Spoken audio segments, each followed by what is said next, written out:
Hi welcome back to my YouTube channel. ಇದು Monday vlog ಆಗಿರುತ್ತೆ. ಮಾರ್ನಿಂಗಿಂದ ಅಂದರೆ ಮಂಡೇ ಮಾರ್ನಿಂಗಿಂದ ಈವ್ನಿಂಗ್ವರೆಗೂ ಏನೇನೆಲ್ಲ ಮಾಡ್ತೀನಿ ಅಂತ ನಿಮ್ಮ ಜೊತೆ ಶೇರ್ ಮಾಡ್ಕೊತೀನಿ. ಅಂದರೆ ಮಂಡೇ ಫ್ರೈಡೇ ಎಷ್ಟು ಕೆಲಸ ಇರುತ್ತೆ ಅಂತ A day in my life ಅಂತ ಇದು ಒಂದು ವ್ಲಾಗ್ ಮಾಡಿದ್ದೀನಿ. ನೋಡಿ, ಅವತ್ತು ಮಂಡೇ ಆಗಿರೋದ್ರಿಂದ ನಮ್ಮ ಮನೆ ದೇವರು ವಾರ ಇರುತ್ತೆ. ಅದಕ್ಕೆ ನಾನು ಪಾತ್ರೆ ವಾಶ್ ಮಾಡೋದಾಗಿರ್ಬೋದು, ನೆಲ ತೊಳೆಯೋದಾಗಿರ್ಬೋದು, ಈ ನಮ್ಮ ಮಗಳಿಗೆ ರೆಡಿ ಮಾಡೋದಾಗಿರ್ಬೋದು, ಪೂಜೆ ಮಾಡೋದಾಗಿರ್ಬೋದು, ತುಂಬ ಕೆಲಸನೇ ಇರುತ್ತೆ ಮನೆಯಲ್ಲಿ. ಪಾತ್ರೆ ಮತ್ತು ಒಂದು ಗಂಟೆ ಹಂಗೆ ಸ್ಟಾರ್ಟ್ ಮಾಡಿದ್ದೀನಿ ನಾನು ಕೆಲಸ ಮಾಡೋದು. ಅಷ್ಟು ಲೇಜಿ ಅಂದರೆ ಲೇಜಿ. ಮಂಡೇ ಫ್ರೈಡೇ ಬಂದರೆ ಈ ಮನೆ ಪೂಜೆ ಮಾಡ್ಬೇಕಾದ್ರೆ ಅಂದರೆ ಮನೆಯೆಲ್ಲ ತೊಳಿಬೇಕಲ್ವ, ಮನೆ ದೇವ್ರ ಪೂಜೆ ಮಾಡ್ಬೇಕಾದ್ರೆ ಆವಾಗ ತುಂಬ ಹೆವಿ ಅಂತ ಅನಿಸುತ್ತೆ ಅವತ್ತು ಕೆಲಸ. ಅದಕ್ಕೋಸ್ಕರ ಯಾವಾಗೂ ವ್ಲಾಗ್ ಮಾಡೋಕ್ಕಾಗಿರಲಿಲ್ಲ. ನೆನ್ನೆ ಕ್ಯಾಪ್ಚರ್ ಮಾಡಿಕೊಂಡೆ, ಅದನ್ನೇ ಇವತ್ತು ಅಪ್ಲೋಡ್ ಮಾಡ್ತಾಯಿದ್ದೀನಿ. ಇದು ಮಂಡೇ ವ್ಲಾಗ್ ಆಗಿರುತ್ತೆ. ನೋಡಿ, ನಮ್ಮ ಮಗಳನ್ನ ಸೆಲ್ಫಿನ ಮೇಲೆ ಕುಂಡ್ರಿಸಿ ನಾನು ಪಾತ್ರೆ ತೊಳಿತಿದ್ದೀನಿ ಅಲ್ಲೇ ಪಕ್ಕದಲ್ಲೇ. ಅಂದರೆ ಸ್ಟ್ಯಾಂಡ್ ಇಟ್ಟಿದ್ನಲ್ಲ, ಫೋನು ಅದೆಲ್ಲ ಬೀಳಿಸ್ತಾಳೆ ಅಂತ ನಾನು ಆ ಥರ ನಮ್ಮ ಮಗಳನ್ನು ಸೆಲ್ಫಿನ ಮೇಲೆ ಕುಂಡ್ರಿಸಿ ನಾನು ಪಾತ್ರೆ ವಾಶ್ ಮಾಡ್ಕೊತಾ ಇದ್ದೆ. ಪಾತ್ರೆನೂ ಅಷ್ಟೊಂದು ಇರಲಿಲ್ಲ, ಸ್ವಲ್ಪನೇ ಇತ್ತು. ಬೇಗ ಎಲ್ಲ ವಾಶ್ ಮಾಡಿಕೊಂಡು ಇನ್ನು ಮನೆ ತೊಳೆದು ಟೈಮ್ ನೋಡ್ತಾಯಿದ್ದೆ ಎಷ್ಟಾಗಿತ್ತು ಏನು ಅಂತ. ಟೈಮ್ ಅವಾಗ 2:30 ಆಗ್ತಾ ಬರ್ತಾಯಿತ್ತು. ಹಾಗಾಗಿ ಬರೀ ಪಾತ್ರೆ ತೊಳೆಯೋದು, ನೆಲ ತೊಳೆಯೋದು ಇಷ್ಟೇ ಅಲ್ವ ಕೆಲಸ. ಅದಕ್ಕೋಸ್ಕರ ಬೇಗ ಮಾಡ್ಕೊತಾ ಇದ್ದೆ. ಆಮೇಲೆ ಕೆಲಸನೂ ಅಷ್ಟೇ, ಮಂಡೇ ಆಗಿರ್ಬೋದು ಫ್ರೈಡೇ ಆಗಿರ್ಬೋದು ನಾನು ಲೇಟಾಗಿ ಸ್ಟಾರ್ಟ್ ಮಾಡ್ತೀನಿ.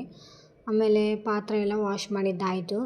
ಅದು ಸಿಂಕು ಯಾವತ್ತೇ ಆಗಲಿ ಒಂದು ಸಲ ಅದು ಪಾತ್ರೆ ಉಜ್ಜೋ ನಾರು ಇರುತ್ತಲ್ಲ, ಸ್ಕ್ರಬ್ಬು, ಅದರಲ್ಲಿ ಉಜ್ಜಿರಿ. ಇಲ್ಲಾಂದರೆ ನೈಟ್ ಹೊತ್ತೇ ಆಗಿರ್ಬೋದು, ಮಾರ್ನಿಂಗ್ ಆಗಿರ್ಬೋದು, ಯಾವಾಗೇ ಆಗಲಿ ಆ ಥರ ಉಜ್ಜಿ ಕ್ಲೀನ್ ಮಾಡಿ. ಆವಾಗ ಜಿರಳೆಗಳಾಗಿರ್ಬೋದು, ಅಲ್ಲಿ ಪಲ್ಲಿ ಇರ್ತಾವಲ್ಲ ಅದೆಲ್ಲ ಜಾಸ್ತಿ ಬರೋಕ್ಕೆ ಹೋಗಲ್ಲ. ಜಿರಳೆ ಮೇಯ್ನು ಜಾಸ್ತಿ ಬರೋಲ್ಲ. ಆ ಥರ ಕ್ಲೀನ್ ಮಾಡಿಕೊಂಡು ಯಾವತ್ತೇ ಆಗಲಿ ನೀವು ಒಂದು ಸಲ ಸಿಂಕನ್ನ ಆ ಥರ ಇದು ಸ್ಕ್ರಬ್ಬಲ್ಲಿ ಉಜ್ಜಿ ಆಮೇಲೆ ವಾಶ್ ಮಾಡಿ ಸಿಂಕು. ಇಲ್ಲಾಂದರೆ ಅದು ನಾವು ಊಟ ಮಾಡಿ ಎಲ್ಲ ತಟ್ಟೆಗಳಾಗಿರ್ತೀವಲ್ಲ, ಆ ಸ್ಮೆಲ್ಗೆ ಜಿರಳೆಗಳು ಜಾಸ್ತಿ ಆಗ್ತವೆ.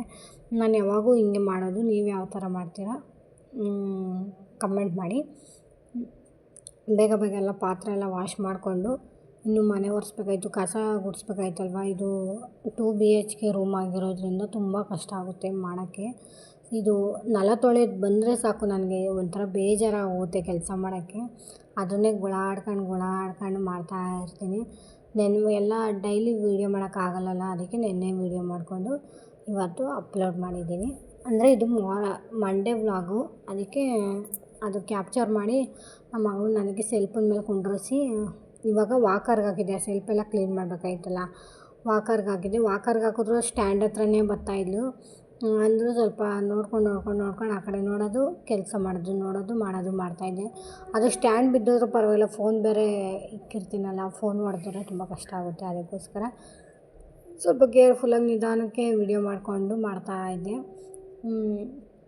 ಆಮೇಲೆ ಮತ್ತೆ ನೋಡಿ, ಮಂಡೇ ಆಗಿರ್ಬೋದು ಫ್ರೈಡೇ ನಾನು ವಾರಕ್ಕೆ 2 ಸಲನೇ ನೆಲ ತೊಳೆಯೋದು. ಡೈಲಿ ತೊಳೆಯೋಕ್ಕೆ ಹೋಗಲ್ಲ, ಯಾಕಂದರೆ ಡೈಲಿ ತೊಳೆಯೋಕ್ಕಾಗೋದಿಲ್ಲ, ತುಂಬ ದೊಡ್ಡ ಮನೆ ಅಲ್ವಾ. ಅದಕ್ಕೆ ಸೋಮವಾರ ಮತ್ತು ಶುಕ್ರವಾರ ಅವೆರಡೇ ವಾರ ಅಲ್ವಾ ನಾನು ಪೂಜೆ ಮಾಡೋದು. ಅದಕ್ಕೋಸ್ಕರ ಎಲ್ಲ ಕ್ಲೀನ್ ಮಾಡ್ಕೊತಾ ಇದ್ದೆ. ಆಮೇಲೆ ಮತ್ತು ಕಸ ಹುಡ್ಗೋದು ಅಷ್ಟೇ. ಮತ್ತು ಬಟ್ಟೆ ಎಲ್ಲ ಇರಲಿಲ್ಲ ವಾಷಿಂಗ್ ಮಿಷಿನ್ಗೆ ಹಾಕೋದು. ಅದರದ್ದು ಸ್ವಲ್ಪ ಕಡಿಮೆ ಕೆಲಸ ಅನ್ನಿಸ್ತು. ಬೇಗ ಎಲ್ಲ ವಾಶ್ ಮಾಡಿಕೊಂಡು ಅದು ನಾನು ನೀರು ಅದರಲ್ಲೂ ಅಂದ್ರೂ ಮತ್ತು ಬಟ್ಟೆಲ್ಲೂ ವಾಶ್ ಮಾಡ್ತೀನಿ. ಇಲ್ಲಾಂದ್ರೆ ಅದೆಲ್ಲ ಹಚ್ಚಿ ಹಂಗೆ ಬಿದ್ದಿರುತ್ತೆ ಶೆಲ್ಫ್ ಮೇಲೆ. ಆಮೇಲೆ ಒಣಗಿದ್ಮೇಲೆ ಹಂಗೆ ಕಾಣುತ್ತೆ, ಚೆನ್ನಾಗಿರಲ್ಲ. ನೋಡಿ, ಎಲ್ಲ ಕೆಲಸ ಆದಮೇಲೆ ಅಡುಗೆ ಮನೆ ಯಾವ ಥರ ಕಾಣ್ತಿದೆ ಅಂತ ಫೈನಲ್ ಲುಕ್ ಇದು. ಈ ಅನ್ನ ಪನ್ನ ಎಲ್ಲ ಉಳಿಸೋದು, ಅದೆಲ್ಲ ಸಾಂಬಾರು ಉಳಿಸೋದು ಆ ಥರ ಎಲ್ಲ ಮಾಡೋಕ್ಕೋಗಲ್ಲ ನಾನು. ಗ್ಯಾಸ್ ಮೇಲೆ ಆಗಿರ್ಬೋದು, ಫ್ರಿಜ್ಜಲ್ಲಿ ಹಂಗೆ ಸ್ಟಾಕ್ ಇಡೋದು ಅದೆಲ್ಲ ಮಾಡಲ್ಲ. ಅವಾಗವಾಗೇ ತಿಂತಾಯಿರ್ತೀವಿ ನಾವು. ನೋಡಿ, ನಾನು ಫ್ರಿಜ್ಜು ಯಾವ ಥರ ಆರ್ಗನೈಸ್ ಮಾಡಿ ಇಟ್ಕೊಂಡಿದ್ದೀನಿ ಅಂತ. ತರಕಾರಿ ಆಗಿರ್ಬೋದು, ಪ್ರತಿಯೊಂದು ಐಟಮನ್ನು ಆ ಥರ ಫ್ರಿಜ್ಜಲ್ಲಿ ಒಳಗಡೆ ಕವರ್ ಹಾಕಿದ್ದೀನಿ ಗ್ಲಾಸ್ ಮೇಲೆ. ನೀವು ಆ ಥರ ಬೇಕಾದ್ರೆ ಹಾಕ್ಕೋಬೋದು. ಅದೇನಾದ್ರು ಸಾಂಬಾರು ಅಂಥವು ಚೆಲ್ಲಿದ್ರೆ ಅದನ್ನೇ ಎತ್ಕೊಂಡು ವಾಶ್ ಮಾಡ್ಕೊಬೋದು. ಗ್ಲಾಸ್ಗೆ ಅಂತ ಚೆಲ್ಲಿದ್ರೆ ಗ್ಲಾಸ್ಗೆಲ್ಲ ವಾಶ್ ಮಾಡೋಕ್ಕೆ ಆಗೋಲ್ಲ, ಅದೊಂಥರ ಕಚ್ಕೊಬಿಡುತ್ತೆ. ಗಟ್ಟಿ ಮೊಸರಾಗಿರ್ಬೋದು, ಹಾಲು ಏನಾದ್ರು ಚೆಲ್ಲಿದ್ರೆ ತುಂಬ ಕಷ್ಟ. ಅದು ಮ್ಯಾಟ್ ಮೇಲೆ ಚೆಲ್ಲಿದ್ರೆ ಆರಾಮಾಗಿ ಅದನ್ನೇ ತೆಗ್ದು ಟಿಶ್ಯೂ ಪೇಪರ್ ಇರುತ್ತಲ್ವ ಅದರಲ್ಲಿ ಕ್ಲೀನ್ ಮಾಡ್ಕೊಬೋದು, ಚೆನ್ನಾಗಿರುತ್ತೆ ಒಂಥರ. ನಾನು ಅದನ್ನೇ ಮೀಶೋದಲ್ಲಿ ಬುಕ್ ಮಾಡಿದ್ದೆ. ಅದನ್ನು ಪಾತ್ರೆ ಎಲ್ಲ ವಾಶ್ ಆದಮೇಲೆ ಆ ಕಡೆ ಕಿಚನೆಲ್ಲ ಕ್ಲೀನ್ ಆಯಿತು. ಈ ಕಡೆ ಬಂದರೆ ಕಸ ಎಲ್ಲ ಗುಡಿಸ್ತಾಯಿದ್ದೆ. ಕಸ ಫುಲ್ ಎಲ್ಲ ಗುಡಿಸೋ ಅಷ್ಟೇ ನನಗೆ ಸೊಂಟನೇ ಬಿದ್ದೋದಂಗೆ ಆಗುತ್ತೆ. ಬೇಗ ಬೇಗ ನಮ್ಮ ಮಗಳು ಬರ್ತಾಯಿದ್ಲು, ನಾನು ಆ ಕಡೆ ಬಿಡ್ತಾಯಿದ್ದೆ, ಮತ್ತೆ ಕಸ ಹುಡುಕ್ತಾಯಿದ್ದೆ, ಬರ್ತಾಯಿದ್ಲು ಬಿಡ್ತಾಯಿದ್ದೆ, ಅದೇ ಆಗೋಯ್ತು ನೆನ್ನೆ ದಿನ ವೀಡಿಯೋ ಮಾಡ್ಬೇಕಾದ್ರೆ. ಅಂದರೂ ಕಷ್ಟಪಟ್ಟು ಮಾಡಿದ್ದೀನಿ ವೀಡಿಯೋ. ನನ್ನ ಮಗಳು ಆಮೇಲೆ ಆ ಕಡೆ ಅವಳು ಅಡ್ವರ್ಟೈಸು ಮತ್ತು ಸೀರಿಯಲ್ಲು ಅಂಥವು ಅಡ್ವರ್ಟೈಸ್ಮೆಂಟು ನ್ಯೂಸು ಅಂಥವೆಲ್ಲ ತುಂಬ ನೋಡ್ತಾಳಲ್ವ. ಟಿ ವಿ ಆನ್ ಮಾಡಿದ್ದೆ. ಟಿ ವಿ ಆನ್ ಮಾಡಿದ್ರು ಅದು ಸೌಂಡಲ್ಲಿತ್ತು ನೋಡಿ, ಅಲ್ಲಿ ಟಿ ವಿ ನೋಡ್ತಾ ಇದ್ದಾಳೆ ಅವಳು. ನಾನು ಈ ಕಡೆ ಕಸ ಗುಡಿಸ್ಕೊತಾ ಇದ್ದೆ ನಿಧಾನಕ್ಕೆ. ಇನ್ನೂ ಪಾಪ ಅವಳಿಗೆ ಸ್ನಾನನೂ ಮಾಡಿಸಿರಲಿಲ್ಲ. ಇನ್ನು ಎಲ್ಲ ಮನೆಯೆಲ್ಲ ತೊಳೆದು ಆಮೇಲೆ ಅವಳಿಗೆ ಸ್ನಾನ ಮಾಡಿಸಿ ನಾವು ಫ್ರೆಶ್ ಅಪ್ ಆಗಿ ಬಂದರೆ ಮಾಮೂಲಿ ಇರುತ್ತಲ್ಲ, ಇದೆಲ್ಲ ಮಾಡೋವಷ್ಟಿಗೆ ಟೈಮ್ ಆಲ್ರೆಡಿ ಒಂದು 4 o'clock ಆಗೋಗಿತ್ತು ಟೈಮು. ಮತ್ತು ನಾನು ಕಸ ಗುಡಿಸ್ಬೇಕಾದ್ರೆ ತುಂಬ ಹೊಟ್ಟೆ ಹಸೀತಿತ್ತು. ಆಮೇಲೆ ಮತ್ತೆ ಊಟ ಮಾಡಿ ಒಂದು ಸಲ ಮತ್ತೆ ನೆಲ ತೊಳೆದಿದ್ದು ನಾನು. ಆ ಥರ ಮಾಡಿಕೊಂಡು ಊಟ ಮಾಡಿದ್ದೆಲ್ಲ ನಾನು ಕ್ಯಾಪ್ಚರ್ ಮಾಡಿಲ್ಲ. ಬರೀ ಮನೆ ಕ್ಲೀನ್ ಮಾಡೋದು ನೋಡಿ. ನಮ್ಮ ಡೈಲಿ ರೊಟೀನ್ ಇದೇ ಥರನೇ ಇರುತ್ತೆ. ಏನಂದರೆ ನೆಲ ತೊಳೆಯೋದು ಮಿಸ್ ಆಗಿರುತ್ತೆ ಅಷ್ಟೇ. ಕಸ ಗುಡಿಸೋದು ಆಗಿರ್ಬೋದು, ಪಾತ್ರೆ ವಾಶ್ ಮಾಡೋದಾಗಿರ್ಬೋದು, ಪ್ರತಿಯೊಂದೂ ಡೈಲಿ ಇದೇ ಥರ ಕಂಟಿನ್ಯೂ ಆಗ್ತಾ ಇರುತ್ತೆ. ಅಡುಗೆ ಮನೇಲಿ ಇತ್ತೀಚೆಗೆ ಜಿರಳೆಗಳು ತುಂಬ ಆಗಿದ್ವು ನಮ್ಮ ಮನೇಲಿ. ಅದು ಏನೋ ಎಲ್ಲ ಕ್ಲೀನ್ ಮಾಡಿ ನೈಟು ಆ ಪಾತ್ರೆ ಎಲ್ಲ ನಾನು ಸ್ಟಾಕ್ ಇಡೋದೇ ಇಲ್ಲ. ಅಂದ್ರೂ ಚಿಕ್ಕ ಚಿಕ್ಕ ಜಿರಳೆ ಬರ್ತವೆ. ಅದೇನೋ ಒಂಥರ ಜೆಲ್ ಬರುತ್ತಲ್ಲ, ಅದು ಇಕ್ತೀವಿ ಒಂದೊಂದು ಸಲ. ಅದೆಲ್ಲ ಪವರೆಲ್ಲ ಹೋದ್ಮೇಲೆ ಮತ್ತೆ ಜಿರಳೆ ಸ್ಟಾರ್ಟ್ ಆಗ್ತವೆ. ಅದೆಲ್ಲಿಂದ ಬರ್ತಾವೇನೋ ಗೊತ್ತಿಲ್ಲ ಜಿರಳೆಗಳು. ಅಂದರೂ ಸ್ವಲ್ಪ ನಾವು ನೀಟಾಗಿ ಇಟ್ಕೋಬೇಕಷ್ಟೇ ಕಿಚನ್ನು. ಅದರಿಂದ ಜಿರಳೆಗಳು ಸ್ವಲ್ಪ ಅವಾಯ್ಡ್ ಆಗ್ತಾ ಬರೋದು. ಕಸ ಗುಡಿಸಿದ್ದೆಲ್ಲ ಆದಮೇಲೆ ನೋಡಿ ಇವಾಗ ಮನೆ ಒರೆಸ್ತಾ ಇದ್ದೀನಿ. ಮಾಪಲ್ಲಲ್ವ, ಅದಕ್ಕೆ ಬೇಗ ಒರೆಸ್ಕೊಬರ್ಬೋದು. ಮಾಪಲ್ಲಾದರೆ ಅಷ್ಟೊಂದು ಸೊಂಟ ನೋವು ಪೇಯ್ನ್ ಬರೋಲ್ಲ, ಬ್ಯಾಕ್ ಪೇಯ್ನು. ಈ ಬಟ್ಟೆಯಲ್ಲಿ ಒರೆಸೋದಾದ್ರೆ ತುಂಬ ಕಷ್ಟ ಆಗುತ್ತೆ. ನಮ್ಗೆ ಮಾಪ್ ಇತ್ತಲ್ವ, ಅದಕ್ಕೆ ಬೇಗ ಬೇಗ ಬೇಗ ಬೇಗ. ಅದು ಬೇರೆ ಟೈಲ್ಸು, ನಮ್ಮ ಮನೇಲಿ ಯಾರೂ ಜನ ಅಡ್ಡಾಡಲ್ವಲ್ಲ, ನಾನು ಒಬ್ಬಳೇ ಇರ್ತೀನಿ, ನಾನು ನನ್ನ ಮಗಳು. ಅದಕ್ಕೋಸ್ಕರ ನಾವು ಹೆಂಗೆ ಕ್ಲೀನ್ ಮಾಡಿರ್ತೀವೋ ಹಂಗೆ ವಾರ ಪೂರ್ತಿನೂ ನೆಲ ಆಗಿರುತ್ತೆ, ಏನು ಗಲೀಜು ಒಂಚೂರು ಆಗಿರಲ್ಲ. ಅದಕ್ಕೆ ನೋಡಿ ನಮ್ಮ ಮಗಳು ಹಿಂದಿನ ದಿನೇ ಬರ್ತಾಯಿದ್ಲು ಪಾಪ ಅವಳನ್ನು ಹಿಡ್ಕೊಂಡು ವೀಡಿಯೋ ಮಾಡ್ಕೊಂಡು ಸ್ಟ್ಯಾಂಡ್ ಹಾಲಲ್ಲಿ ಇಡೋದು, ಅವಳನ್ನ ಮತ್ತೆ ನನ್ನ ಜೊತೆ ಕರ್ಕೊಳ್ಳೋದು, ಆ ಥರ ಮಾಡ್ತಿದ್ದೆ. ಮತ್ತು ನಾನೊಂದು ಕಡೆ ಮನೆ ಒರೆಸಿದ್ರೆ ಅವಳೊಂದು ಕಡೆ ಎಲ್ಲ ಕೆಡವಿರ್ತಾಳೆ ಸ್ಟ್ಯಾಂಡ್ನ. ಅದಕ್ಕೆ ನಾನು ಆ ಥರ ಮಾಡ್ಕೊತಾ ಇದ್ದೆ.